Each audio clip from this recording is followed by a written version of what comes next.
big tree in both ICSE and MA exams. The funeral speech in Act 3, Scene 2 are the most important sections for analysis. Logos, ethos, pathos. Logos is logical appeal used primarily by Brutus. He speaks in prose to appear rational and plain-spoken. For example, not that I loved Caesar less, but that I loved Rome more. Next is pathos, which is the emotional appeal used by Anthony. He uses Caesar's bloodied mantle and his will as props to stir the crowd's pity and rage. And lastly, the ethos, the ethical appeal, the use of one's reputation to gain trust. And Brutus relies on his honor, while Antony subtly destroys Brutus' ethos by repeating the honor to an extent where it becomes an insult. So yeah, this is what it is. Next is very very important, dramatic devices. And आप MA कर रहे हो या ICSE में हो, these are very important, okay? These are essential for answering context-based questions. So yeah, and when it comes to MA, you also have to know the structural analysis. It's a little bit more high and advanced. So firstly, the soliloquy.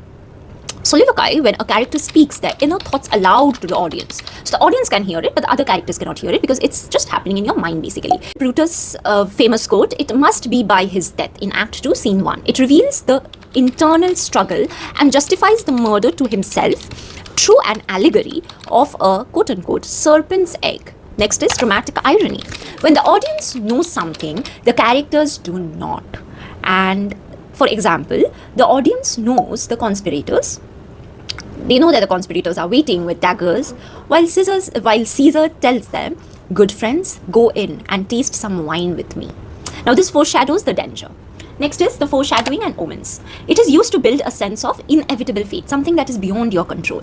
So for example, the soothsayers, beware the Ides of March, or Calpurnia's dream of Caesar's statue bleeding, and the supernatural storm in Act 1.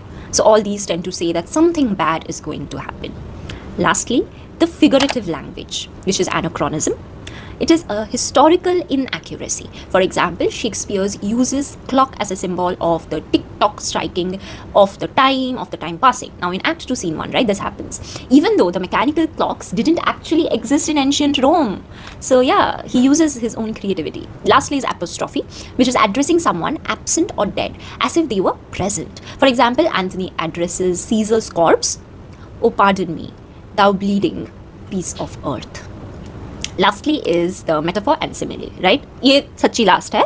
The metaphor, like for example, Brutus compares political ambition to a ladder in Act 2, Scene 1. There is fixed simile where Caesar compares himself to the northern star to show his constancy. And yeah,